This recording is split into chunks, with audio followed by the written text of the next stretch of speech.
Good evening and welcome to Pakistan Today from our Islamabad studio. I'm Victoria Lane.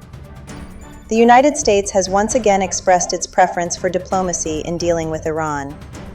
U.S. Secretary of State Marco Rubio says Washington is ready for a diplomatic solution if Tehran demonstrates seriousness in negotiations.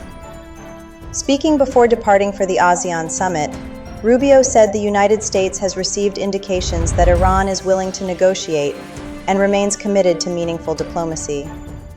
However, he warned that if diplomatic efforts fail, the outcome would not be in Iran's favor. Earlier, during talks with Lebanon's president, Rubio also emphasized diplomacy, while Pakistan reiterated that dialogue remains the only viable path to resolving the conflict. Meanwhile, Iran has maintained that any negotiations must come from a position of military strength. Iranian Foreign Minister Abbas Araghchi says Tehran will end the war with the United States only when it has gained the upper hand on the battlefield. Speaking to the IRNA news agency, Araghchi said conflicts can conclude either through decisive military victory or negotiations, but insisted diplomacy should only begin after achieving a reliable strategic advantage. He added that decisions on ending the war must be based on careful assessments, balancing military achievements with the human and national costs of continued fighting. Saudi Arabia has reaffirmed its support for Lebanon amid ongoing regional tensions. During a telephone conversation with Lebanese President Joseph Aoun, Saudi Crown Prince Mohammed bin Salman expressed support for Lebanon's sovereignty, independence, and territorial integrity. The two leaders discussed the latest regional developments, with the Crown Prince also pledging continued Saudi assistance in priority sectors. President Aoun thanked the kingdom for its long-standing support and accepted an invitation to visit Saudi Arabia in the near future. Back home, the federal government has decided to continue austerity measures during the current fiscal year in an effort to control public spending. According to official sources, the federal cabinet has approved extending the cost-cutting measures, with the Cabinet Division informing the Ministry of Finance to implement the decision.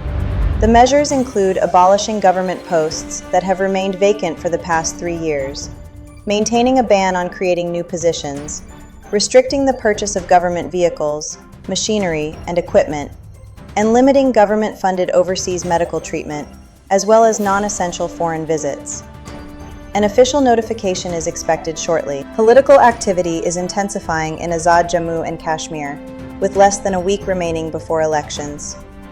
The Pakistan People's Party and the Pakistan Muslim League Nawaz have stepped up their campaigns across the region.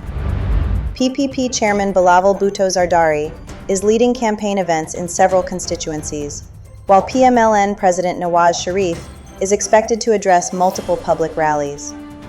Political analysts describe the contest as a direct battle between the country's two major political figures, as both parties make a final push to secure voter support ahead of polling day. Prime Minister Shehbaz Sharif has congratulated Spain on winning the FIFA World Cup 2026. In a message posted on X, the Prime Minister praised Spain for its outstanding skill, unity, discipline, and teamwork throughout the tournament. He also congratulated U.S. President Donald Trump and the American people for successfully hosting the event, while acknowledging the contributions of Mexico and Canada as co-hosts. The Prime Minister further commended FIFA President Gianni Infantino and his team for successfully organizing football's biggest tournament. And finally, torrential monsoon rains continue to affect several parts of Pakistan, causing widespread damage and raising flood concerns. In Khyber, 2 vehicles were swept away by flash floods, leaving 3 people missing. Rising water levels in the Chenab River have caused low-level flooding at Head Qadirabad, while in Leah, 2 government schools were washed away after the Indus River eroded nearby land, damaging homes, farmland, and public infrastructure. Authorities have warned of further flash floods, hill torrents, and urban flooding in multiple regions until July 25th, urging residents to remain alert and follow official safety advisories. That's all for now. You're watching Pakistan Today. I'm Victoria Lane.